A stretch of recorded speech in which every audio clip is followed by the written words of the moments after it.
Hey, everybody, thank you for tuning in. I'm Patton Oswalt, and you are watching live right now on Prime's YouTube, plus Twitter, TikTok, and if you're watching on my OnlyFans page, please hit that donate button. I need to resurface my deck. I'm Patton Oswalt, and I'm here with some of the cast. The cast is so massive, we had to break them off into smaller groups. So I got the hot group because I'm here with the cast of the new series, Lord of the Rings, The Rings of Power, which takes place right after Better Call Saul and right before Breaking Bad. So here, I'm going to introduce them. Some of these names are pretty amazing. Morfred. Not bad. Morfid. Perfect. Morfid. Okay, Morfid. It's Charlie. Charlie. God, these names are crazy. Cynthia, Tristan, Maxim, Lloyd, Emma, and Leon. All right.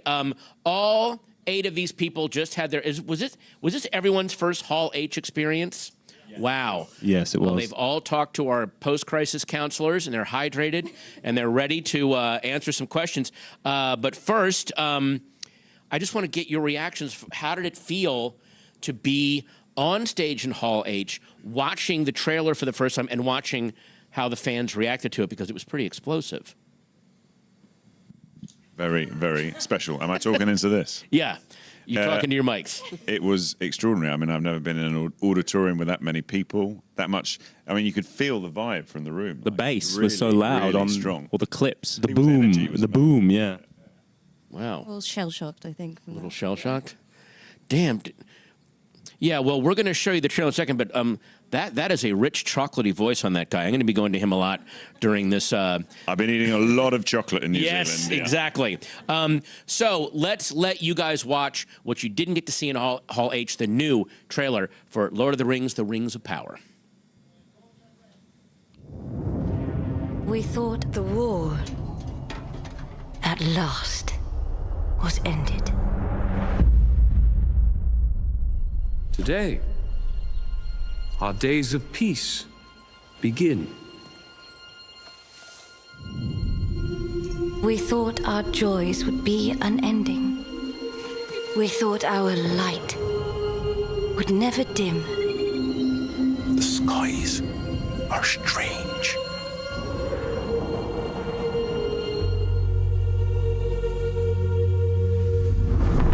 It is here, Galadriel. The moment we feared.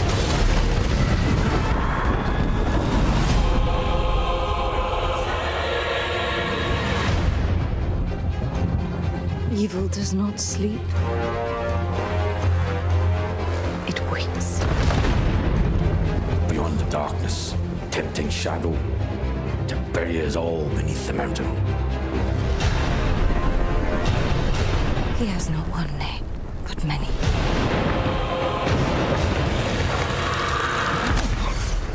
Have you heard of him, lad? Have you heard of Sauron?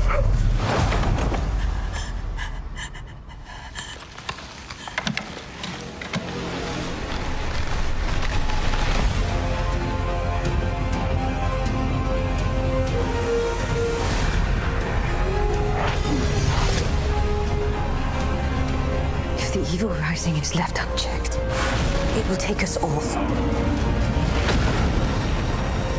Find the land, and the shadow will not find you. Together we can survive this! Fight with me.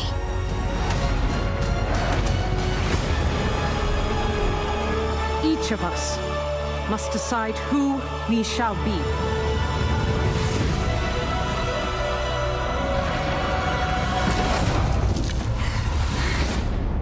There can be no trust between hammer and rock. Eventually, one or the other must surely break.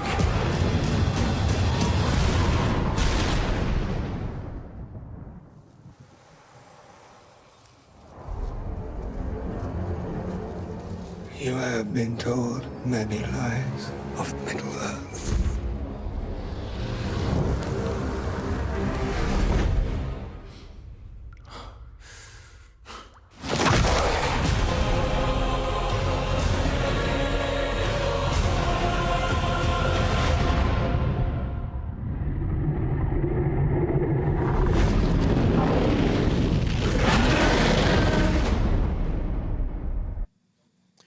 Okay, first off, it looks like you guys got put through the ringer physically. Did you guys show up thinking, oh, I'll be in front of a green blanket, they'll dangle a tennis ball in front of me? You guys are getting thrown in the water and falling up. How much real practical stuff did you guys have to do in this? Was it pretty exhausting? I think there was a lot. I mean, I think for all of us, we all sort of did one form of training. We would do group sort of stunt training every morning, which started off from the most basic steps to then learning longer fight sequences. Yeah, you look like you were doing some pretty serious stunts in that. You're swimming away from a burning ship or something. I mean, I know that I'm assuming the gigantic monster fish was CGI, but you are in a tank swimming for your life. Like, was this a grueling shoot? What was the experience like overall for everybody? They have those sort of animals in New Zealand. You can get them. Oh, yeah. I didn't know that. Oh, that's great. Well, that must have really worked out. Yeah. Yeah, no, we were really lucky that so much of it was practical. We were actually doing it. Yeah, and the swimming, we were in this absolutely enormous tank, and I'd never swum in clothes. Oh, and I'd wow. never swum in a very long dress, and that was quite something. Oh, my gosh. Okay, well, that, again, the practical effects look insane. Now, there's a bunch of questions. You guys, I know you guys have already gone through the grueling Hall H question gulag. However, there's still some more for you guys. Starting with Lloyd. Yes. Oh! That's me. Lloyd with the chocolatey voice. Your character is from the island kingdom of Numenor. Well pronounced. Did I you could pronounce put a that little right? R on the end. Numenor. Numenor. I don't want one little Colbert tap. bursting in and kicking me in the teeth. Can you tell us a little bit about Numenor and its history? Numenor, the island nation of Numenor, is Tolkien. Sorry, island nation of Numenor. Yeah, let's get it right. It's Tolkien's Atlantis. And where we find it at the beginning of the series is at the peak of civilization. It's sort of a combination of the Greek, Roman empires, Byzantium. And essentially, if you were to compare them to us today, they're superhuman. They've been, a lot of the lineage is half elven from Elros, and therefore they live a long, long life, 300 years. 350 years. Wow. Incredible mariners. But exactly where we find them is the beginning of potential polarization between a sort of a nationalistic view and a much more loyalty to the elven side of their nature, because they were donated the island by the elves and the Valar for in the first age for fighting on the side of the elves against Morgoth. The source of a lot of the conflict. Okay, nice. Now, Leon, you play Pharazon's son, Kemen. Did I say all of that right? Yeah, you did. Well done. So what can you tell us about this character? So Kemen is the son of a very powerful man, the Chancellor, Pharazon.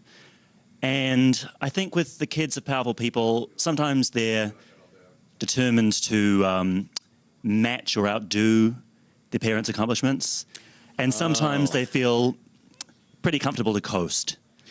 And I feel like he is in the latter category at this stage. He's been born into a golden age, he's had everything he's ever wanted, and he's never really had any reason to question that, I think much to his father's chagrin. Pharazon is obsessed with his legacy, and Kemen's kind of been a parrot so far because what's going on is working. I'm glad that trust funders are being represented in Middle-earth. That's beautiful. I'm glad proud to that do we it. finally are giving them some representation. # trust fund love. All right. Emma Horvath. Hello, Did I say your name right? Yes, you did. Thank you. Nailing it. Emma, you play Isildur's sister? Did I say that right? Yes, Isildur's sister. Yes. And Tap you the play- R if you can. Huh? Tapped R slightly. Oh, okay. Oh, damn. All right. Well, it says you are the artist of the family. Now, you actually learned how to write Numenorian letters. I mean, did that help you prepare for the role, or? Yeah, I mean, Arian is not a character of the body, she's a character of the mind. So my stunt was learning to draw with Daniel Reeve, who, if you don't know, he's a very talented calligrapher and graphic designer, and he created Bilbo Baggins's handwriting, and a lot of the maps and inscriptions, everything you see in the movies, he designed. And there's no Numenorian alphabet yet. We've never seen it, so he had to create it Wow. And my character draws and writes quite a bit. So I would spend 3 hours a week with him, and I learned to write it, and I wrote everyone's name. Do you feel like you could write words now in Numenorian? Like you could actually write a sentence? Please don't make me do it. Okay, well, no, not now. That'll be for a Yeah. future con when someone comes up and goes, "Excuse me, the curve on this letter is actually incorrect." And you know, I don't want to put you through that now. It's coming, yeah. Yeah. Now, Tristan. Yes, sir. It gets pretty political on Numenor 2. So what can you tell us about your character, Pharazôn, and the role he plays in all of that? So, Pharazôn is consul to the Queen Regent, Queen Miriel. And he's also head of the guilds. So I guess he is a true servant of Numenor. And his job would be to marry the relationship between the working people of Numenor and the Regency. He's also one of the king's men. So Numenor, even though everybody seems to think that it's an island of, you know, it's a masterclass in social cohesion, there's actually cracks in the foundation. And you have a schism between the faithful who celebrate and remember their elvish roots. They can speak Quenya. Yeah. They're okay with accepting, they're very attuned to the spirituality that comes with the acceptance of their own fate, which is death. And then on the other hand, you have the king's men, which are far more numerous in Numenor, of which Pharazôn is one. And so they want to dispense with the old elvish ways. So they want to speak Ardenaic, which is the language of men. And also as well, they haven't really addressed, you know, what had the gift of the Vala, you know, the gift of dying. They don't believe in that. So for them, it's life is now. You live for now, which makes them very innovative, very forward-thinking. They're modernists. But also as well, there's an existential dread of the kernel there. And I think you see that as well. You see the Numenorian psyche, I think, is embodied when you see Pharazôn, when you see the decadence and the, he's almost like a living statue, dare I say it myself. Yeah. You know, trying to see how he would, if he was to be carved out of stone, what would he look like? You know, and I think... Already thinking of his legacy. Yes, absolutely. Wow. Now, speaking of Numenor, Charlie Vickers, this is the first time that Numenor, as you said, Tolkien's Atlantis, has been seen on screen. So what was it like to be there on set? How extensive was the set? How much did they actually build that you could kind of react to and experience? It was massive. I think one of the most amazing things about working on a show like this is you can fully interact with the worlds that your character is living in. I remember getting there on our first day of Numenor, and it's a pretty simple scene where we get off a boat and walk up through a port. But just seeing the scale of what was in front of us was incredible. It was a fully interactive city with alleyways down to... It was like a practical set. You could go wander and get lost and things. And you could, there was details, like there were tiny little bits of incense burning in the alleyways and little herbs and flowers. So it even had the scent, like you felt like you were truly visiting the city. Yeah. I think someone fell into a canal as well at one stage. Now, Cynthia Adai Robinson? Correct. Yes. In that new trailer we watched, we saw your character, Queen Regent Miriel.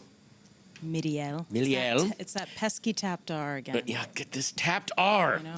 Well, you say, it is here the moment we feared. That is an incredible line. And the trailer kind of stops for a second so that line can land. Can you tell us anything more about what that line means to Miriel without spoiling stuff? How much can you say about that? You know, we always feel like we have to speak in code a little bit. Yes, you're exactly. Trying to find I know you're walking a answer. tightrope right now. Yes. Well, definitely when viewers tune into the show, they will know exactly what it means. Okay. But I think, you know, in terms of where we find Queen Regent Miriel, there is that foreboding sense of, you know, something is about to happen, you know, that sense of worry. And so, you know, we see this civilization at its peak, but there are those sort of rumblings in the streets and just a sense of impending, you know, maybe it's doom, but just a sense that something is happening. And she's shifting. Wired into that. Very much so. Oh, wow. Yeah, but it is a great line. Yeah, it is. That's a really cool line. Now, Morfid, I don't want her to ask you about this because there have been some, I've been walking around, and this has happened to other friends of mine who have done superhero films, fantasy series. There's been some stunning cosplay already for Galadriel. And I know that the fans are really excited to see you kind of step into the shoes. So these two questions. How was it preparing to take on such an iconic role? And this has happened to a couple of friends of mine. Have you seen any cosplays where you're like, oh, that costume's actually better than the one I wore? Like, that's happened to a couple of friends. Like, we should use that one. So what's that experience been like? It's been just a dream. You know, I grew up with these books and these stories, and definitely pretended to be like most of the characters in the films at different times. I think there's probably some embarrassing video footage of that somewhere. The cosplay is just incredible. And actually, when we were making Galadriel's armor, Kate Hawley, who designed it all, she loves all that stuff, and she was like, I'm going to make it difficult for them. I'm going to make them really like have to work. And so when I see this cosplay, I'm like, I know what a feat it is. And yet it's such an honor. Right. That's right, because they've got to build it. They've got to reverse engineer it from stills or like a 2-second clip. They've got to somehow try to put that together. Yeah, there was one person who made the armor just from an image, which... Wow. Just incredible. Okay. Well, Maxim, you play the iconic Isildur? Isildur. Oh, the which fans are very, very excited to see on screen. So what was that moment like when you learned that, oh, you got the role? Like, how did you feel? I was in a field in Croatia shooting another show, caked in blood, and my agent called me and was like... So hang on, you were shooting a show. You were shooting a different just show. in a field caked in blood. I was shooting a different show. Okay, good. Yeah. That's okay. That's an important detail. Don't... In future interviews, don't leave that part out. Don't go, I was in a field in Croatia caked in blood. Yeah, exactly. Mention the show. And yeah, my agent called me and was like, you're going to be in Lord of the Rings. And I was like silent. And then he was like, by the way, there's an NDA to sign, so you can't tell anyone. So I celebrated by myself in a hotel room, and it was a bit surreal. But it's, an amazing experience with such an amazing cast as well. And we've all become like a family, I guess. Yeah. It's such a massive group. It's amazing. Yeah. And I'm playing his father, Elendil, so when he says it's like a family, it's a joyful family. It's a very joyful. He's not a problem child in any way, shape, or form. I just want to put that on the record. It is a complex relationship between father and son, as all relationships between fathers and sons are. All I can say is, don't always blame the parents. Right. This was a really difficult panel to get ready for because there's so much I want to talk about, and there's so much we can't talk about. Thank you all for walking this tightrope with me, and I just wanted to ask you, like, what can audiences expect when we finally get to see the Rings of Power on September 2nd? I think it's going to really run an emotional gamut, because even for us, we finally recently have started to see some of the footage ourselves, because we also hadn't seen much, even though we were there and we made it. But you're gonna laugh, you're gonna cry, you're gonna be shocked, you're gonna be in awe. And to me, the best stories really capture the full range of human emotion. So I think you're gonna have all the feels, is what I would say. Well said. Yeah. Wow. Well, hey, that was amazing, and thank you guys so much for tuning in. September 2nd can't come quickly enough. Oh, hey, you know what? A little birdie just told me that we should watch this trailer one more time, so roll it again. Thank you guys so much for joining us. We really appreciate it. Have a great September 2nd, tune in. Have a great whatever you're going to do for the rest of your day. See ya. We thought the war, at last, was ended. Today, our days of peace begin. We thought our joys would be unending. We thought our light would never dim. The skies are strange.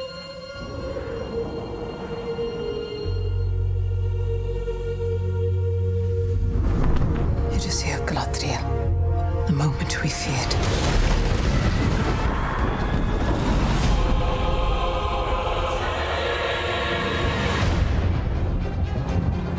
Evil does not sleep. It waits. Beyond the darkness, tempting shadow to bury us all beneath the mountain. He has not one name, but many.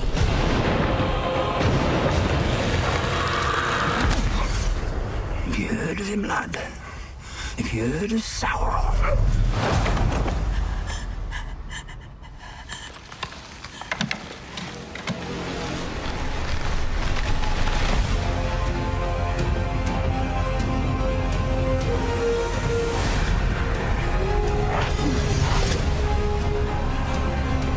If the evil rising is left unchecked, it will take us all.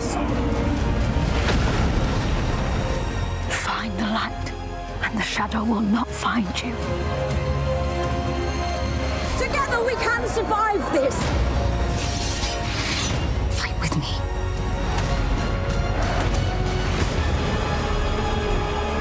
Each of us must decide who we shall be.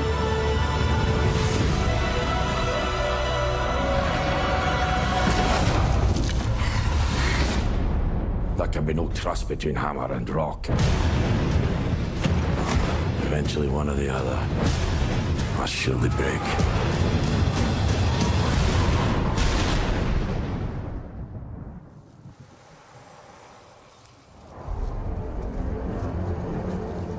You have been told many lies of Middle-earth.